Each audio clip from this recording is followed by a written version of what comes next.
चलिए, प्यारे बच्चों नमस्कार। मैं सत्येंद्र सर आप सबके सामने उपस्थित हो चुका हूं अपने 5 मिनट वाले शो में, जो डेली आपको मिलेगा 5 मिनट का शो। और वो होगा बहुत ही महत्वपूर्ण आपके किसी भी एग्जाम को लेकर के।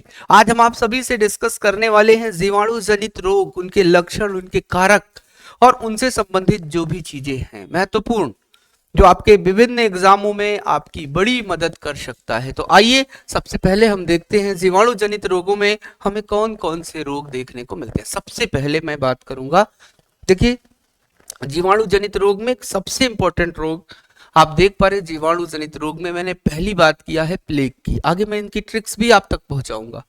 सर ये ध्यान रखना, इसे न्यूमोनिक प्लेग या कहते हैं, ये सबसे ज्यादा घातक प्लेग में से एक होते हैं, न्यूमोनिक प्लेग।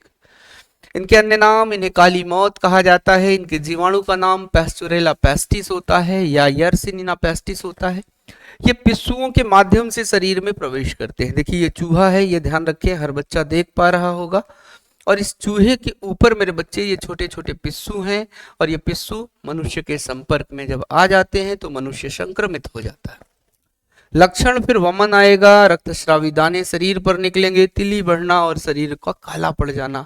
और शरीर के काला पड़ने के कारण ही बच्चों इनको हम लोग इस नाम से पुकारे। महत्वपूर्ण ये था कि सर दूसरा रोग डिप्थीरिया था, जिसको गलघोटू या रोहिणी कहते हैं। इसका जीवाणु कोरिनोबैक्टीरियम डिप्थेरी के रूप में जानी जाती है। इनसे जो प्रभावित होती है वो श्वास नली होती है। इनके बचाव के लिए जो टीका है वो डीपीटी है। डिप्थीरिया, पर्टूसिस और टिटनेस इन 3 रोगों में हमारी मदद करने वाले होते हैं। लक्षण देखेंगे तो गले में मेरे बच्चे आपको खराश देखने को मिलती है या धूसर झिल्ली जैसी संरचना देखने को मिलती है। गले में दर्द और सांस लेने में कठिनाई जैसी समस्याओं का सामना करना पड़ता है। वहीं मेरे बच्चे काली खांसी की बात करता हूं, एक अन्य रोग जो आप देख पा रहे हैं, जिनका अन्य नाम कुकुर खांसी कहते हैं या 100 दिनों की खांसी या खाएं खाएं खांसी या परटूसिस या वुपिंग कफ के रूप में जानते हैं। मेरे प्यारे बच्चों, इन्हें वुपिंग कफ, परटूसिस या 100 दिनों की खांसी क्यों कहते हैं?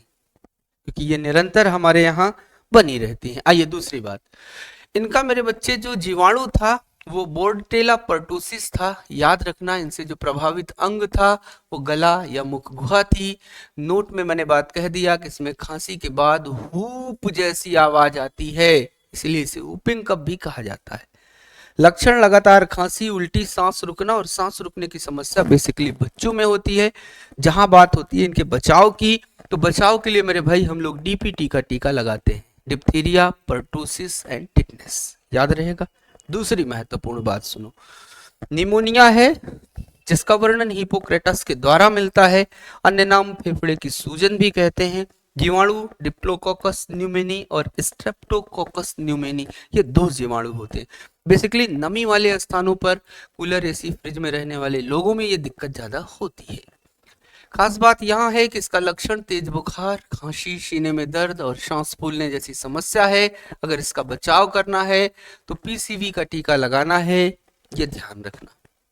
किसका? पीसीवी का टीका। उसके बाद मेरी बात आती है मेरे बच्चों अगले रोग पर, जिसका नाम है हैजा। कॉलेरा भी बोलते हो। कॉलेरा का मुख्य कारण, चूंकि ये महामारी का रूप भी लिया था, आप सबने पढ़ा होगा कि सर गंदा पानी था। क्या था? गंदा या दूषित पानी का सेवन था, यह ध्यान रखना। गंदा या दूषित पानी का सेवन था, यह ध्यान रखना। उत्पत्ति भारत की गंगा डेल्टा, जो बांग्लादेश के आसपास आपको देखने को मिलती है, यह ध्यान रखना। मेरे भाई जीवाणु का नाम विब्रियो कॉलेरी था। प्रभावित अंग छोटी आंत थी। लक्षण इसका अत्यधिक दस्त, जो आपको कर देगी लस्त, तो फिर आप हो जाएंगे मस्त। और वहीं चावल के मांड जैसा मल था। निर्जलीकरण की समस्या और मांसपेशियां ऐंठन देखने को मिलती थी। एपिडेमिक डायरिया, जो महामारी का रूप ली थी 1817 में, पहली वैश्विक महामारी आई, और वहीं फिर 1846 से 1960 तक ये महामारी सबसे घातक थी, जहां लाखों लोग मारे गए थे इसकी चपेट में। बस लास्ट हमारी चर्चा आपसे ये हो जाएगी कि एक रोग है बच्चों जिसे तपेदिक कहते हैं, जिसे राजयक्ष्मा या तपेदिक कहते हैं, जिसे मौत का कप्तान कहते हैं। यूरोपीय देशों में इसे मौत का कप्तान कहा गया। सर इसे क्षय रोग या व्हाइट प्लेग कहते हैं। सर इसे फुफ्फुस दाह भी कहते हैं, क्योंकि फुफ्फुस का मतलब फेफड़ा, फेफड़ा खराब हो जाता है। अगली बात, 1882 में रॉबर्ट कोच ने इसके जीवाणु के बारे में खोज की थी और इसके जीवाणु का नाम था MTB, माइक्रोबैक्टीरियम ट्यूबरकुलोसिस। परीक्षण मॉन्टेक्स होता है जो त्वचा परीक्षण से हो जाता है। सर इससे प्रभावित अंग फेफड़ा होता है। अन्य अंग जो प्रभावित हो सकते हैं वो मस्तिष्क है, हड्डी है, आंत है और लिम्फ नोड है। साथ ही साथ मेरे बच्चे इनका माध्यम हवा के माध्यम से फैलते हैं। संक्रमित वायु MTB इनके पास आएंगी, सांस लोगे, अंदर आ रही हैं ये MTB, फेफड़े के अंदर पहुंचेंगी और फेफड़े में संक्रमण फैलाना शुरू करती हैं। जब फेफड़ा संक्रमित होगा तो 10 दिनों से अधिक समय तक आपको खांसी आएगी, रक्त के साथ खांसी आ सकती है, वमन भी हो सकता है, उल्टी और बुखार भी हो सकता है, भूख ना लगना और रात में पसीना जैसी समस्याएं देखने को मिलती हैं। मुद्दे की बात यह हुई कि सर यदि इनका बचाव करना है तो क्या करें? तो मैंने कहा जी इनके बचाव के लिए आप सभी को BCG का टीका यानी बैसिलस कॉलमेटिथ्यूरिन का टीका लगाना है।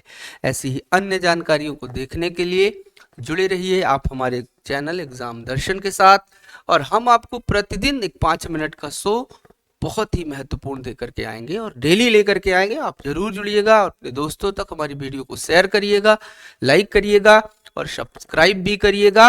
आगे चल करके आपको बहुत सारी चीजें इस पर मिलने वाली है। Thank you, thank you, thank you.